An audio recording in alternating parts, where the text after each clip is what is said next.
It's almost fall, but let's talk about your game plan. Whether you're thinking about moving up to a house that better fits your needs, ready to downsize and stop doing yard work, or if you just want to sell an investment property, you need a game plan if you want to make the most money for your home sale.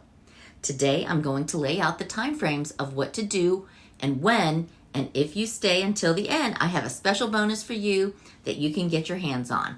I'm Annette Marble, and I'm with Key Realty.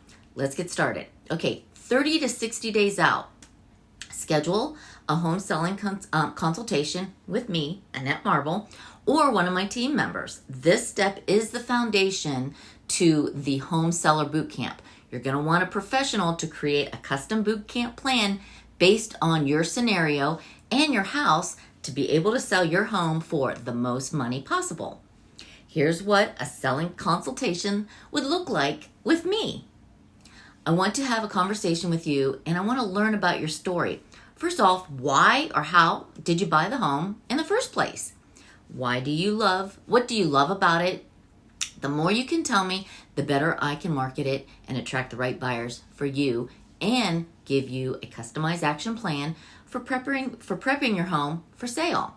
Remember, at one time, you were the ideal buyer for your house, so you have a lot of insider information when it comes to finding out the next buyer for your home.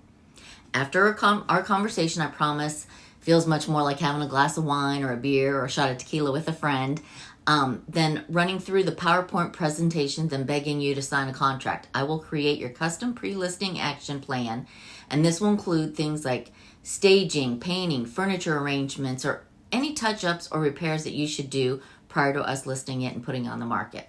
Lastly, I'll help you determine what paperwork you're going to need.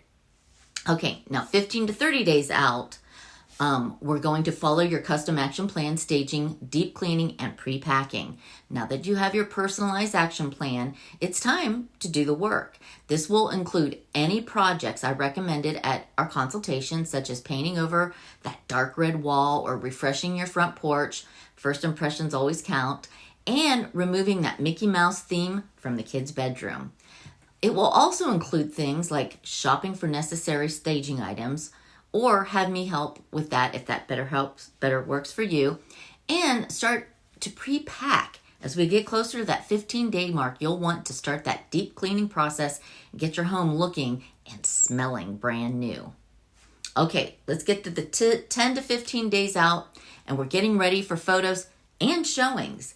The windows are washed, the oversized furniture has been moved out, the bookshelves are staged, and it's time for photos. These photos are what most buyers will be seeing before they ever step foot in your home. So think of them like your first showing. What does that mean? They also want to help you get buyers to come to your home, so you need them to look great. In the next four, I'll be sharing my tips, getting your house photo ready and show ready. This is the final stretch before the for sale sign goes up in the yard. I'll be in regular contact with you and your agents, finalizing all your details on how your showings work, other marketing plans to be aware of, such as open house, and how we stay in touch throughout the whole process. Thanks for tuning in, but before you go, I wanted to let you know I have designed a free guide just for you that walks you through everything I've talked about today. It has a list of questions to ask a real estate agent, a checklist for getting started with prepping your home for sale, and more. It's free. It's my Home Sellers Bootcamp e-guide. All you have to do is comment in the comment section below or DM me to get your free copy today. See you next week for your must-staging home do list. If this is the first time to this channel, you want to know everything about eating and sleeping and working and playing, the good and the bad of living in Columbus, Ohio, then please subscribe to my channel for more videos just like this one, or how you can learn all sorts of unique things about Columbus, Ohio, or the real estate market. And don't forget, we're in and around Columbus, Ohio, and we're keeping it real here in real estate with Annette Marble, an associate.